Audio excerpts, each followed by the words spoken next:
نحمدہ ونصلی ونسلم علی رسولہ الکریم اما بعد فاعوذ باللہ من الشیطان الرجیم بسم اللہ الرحمن الرحیم ان اللہ یدافع عن الذین آمنوا ان اللہ لا يحب كل خوان کفور۔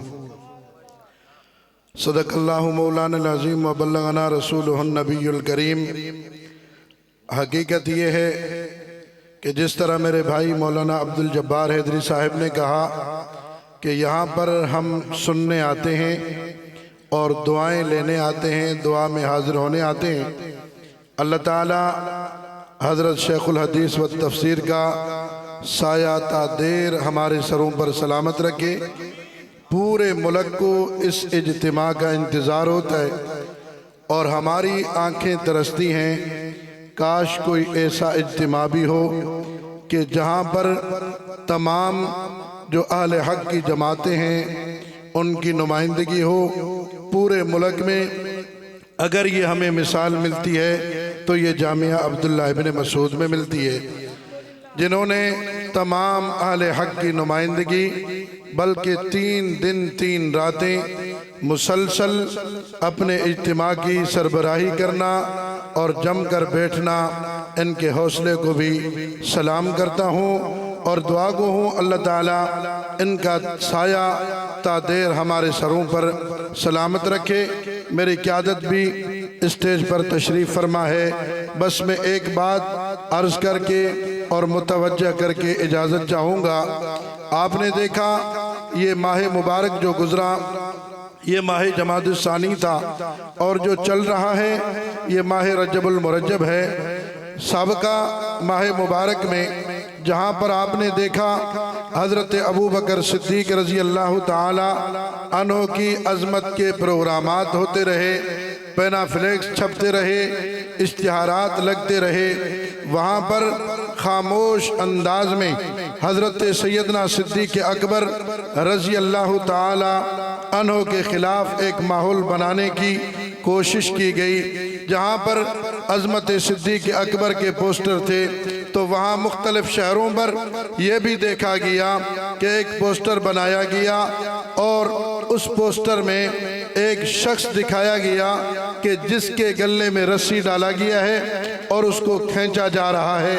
تاثر یہ دیا گیا کہ جس کے گلے میں رسہ ہے یہ کوئی اور نہیں بلکہ شیر خدا حضرت علی المرتضیٰ ہیں، اور پھر دکھایا گیا کہ ایک دروازہ ہے، لوگ باہر ہجوم کر کے کھڑے ہوئے ہیں، اندر سے ایک عورت کھڑی ہوئی ہے اور باہر سے لوگ اس دروازے کو دھکے مار رہے ہیں اور اس عورت پر تشدد کر رہے ہیں اور اس عورت کو مار رہے ہیں، زخمی کر رہے ہیں۔ تاثر یہ دیا گیا کہ یہ جو اندر عورت تھی یہ کوئی اور عورت نہیں بلکہ خاتون جنت حضرت سیدہ فاطمہ رضی اللہ تعالی عنہا تھی، اور یہ ایک تصویر پیش کر کے دنیا کو یہ بتانے کی کوشش کی گئی کہ ابو بکر وہ ہے کہ جس نے علی کا حق غصب کیا تھا، ابو بکر اور عمر وہ ہیں کہ جنہوں نے خاتون جنت پر ظلم کیا تھا۔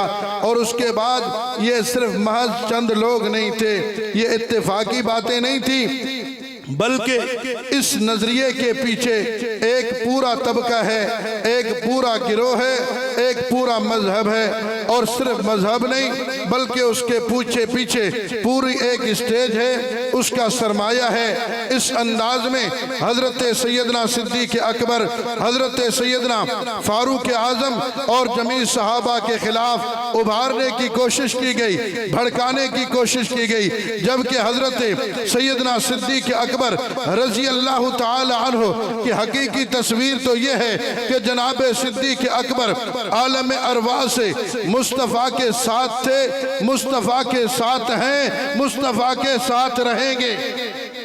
عالم ارواح سے حضرت صدیق اکبر اور نبی پاک صلی اللہ علیہ وسلم کا ساتھ کچھ اس انداز میں چلا۔ ہمارے سندھ کے بہت بڑے ایک عالم دین تھے، حضرت نے جن کا نام بھی سنا ہوگا، حضرت مولانا عبداللہ چانڈیو رحمت اللہ علیہ۔ وہ فرمایا کرتے تھے کہ صداقت اور نبوت عالم ارواح میں بھی ساتھ تھی کہ ایک قدم آگے نکلا، اللہ نے تاج نبوت پہنایا، ایک قدم پیچھے رہا، اللہ نے تاج صداقت پہنایا۔ پھر یہ نبوت اور صداقت عالم ارواح سے چلی، پھر مکے میں بھی نبوت اور صداقت ساتھ ساتھ نظر آئے۔ پھر آپ دیکھیں بیت اللہ میں بھی نبوت اور صداقت ساتھ ساتھ نظر آئے، پھر تبلیغ میں بھی نبوت اور صداقت ساتھ ساتھ نظر آئے، پھر آج مزار میں بھی نبوت اور صداقت ساتھ ساتھ ہیں، غار میں بھی نبوت اور صداقت ساتھ ساتھ ہیں۔ انشاءاللہ کل حوض کوثر پہ بھی نبوت اور صداقت ساتھ ہوں۔ نبوت اور صداقت ہمیشہ ساتھ۔ ایک روایت ہے حضرت ابو دردہ رضی اللہ تعالی عنہ سے فرماتے ہیں کہ حضرت ابو بکر اور حضرت عمر رضی اللہ تعالی عنہ کا کسی بات پہ تھوڑا سا اختلاف ہوا، حضرت ابو بکر نے ڈانٹ دیا حضرت عمر کو۔ حضرت ابو بکر نے بعد میں یہ محسوس کیا کہ میں نے زیادتی کر لی ہے۔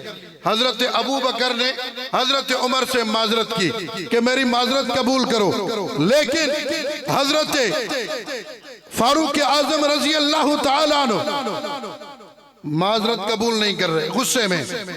نبی پاک صلی اللہ علیہ وسلم کے ساتھی حضرت ابو بکر صدیق معذرت کر رہے، معذرت قبول کر، لیکن حضرت عمر معذرت قبول نہیں کر رہے۔ 2 مرتبہ 3 مرتبہ کہا، بالآخر حضرت ابو بکر صدیق چلے گئے۔ حضرت عمر کو بعد میں احساس ہوا کہ شاید کہ اب میں نے زیادتی کر لی۔ حضرت عمر کو احساس ہوا شاید کہ اب میں نے زیادتی کر لی۔ حضرت عمر آئے حضرت ابو بکر کے دروازے پہ، دروازہ کھٹکایا، ابو بکر ہے؟ جواب ملا کہ ابو بکر گھر پہ نہیں۔ حضرت عمر سمجھ گئے کہ ابو بکر یا اپنے گھر میں ہوں گے یا مصطفیٰ کے گھر میں ہوں گے یا مصطفیٰ کے دربار میں ہوں گے۔ حضرت عمر دوڑے اور آئے، دیکھا کہ حضرت ابو بکر اور نبی پاک صلی اللہ علیہ وسلم آپس میں باتیں کر رہے ہیں، سر نیچے ہیں۔ حضرت عمر آئے اور عرض کیا، یا رسول اللہ میری غلطی ہے، میری غلطی ہے، میں معذرت کرتا ہوں، میری غلطی ہے۔ حضور نے اپنا چہرہ اٹھایا اور جیسے ہی چہرہ اٹھایا تو پوری داڑھی مبارک آنسو میں تر تھی، اور فرمایا عمر میں نے جب رسالت کا اعلان کیا تو تم سب لوگوں نے کہا کذبتا، لیکن ابو بکر نے کہا صدقتا۔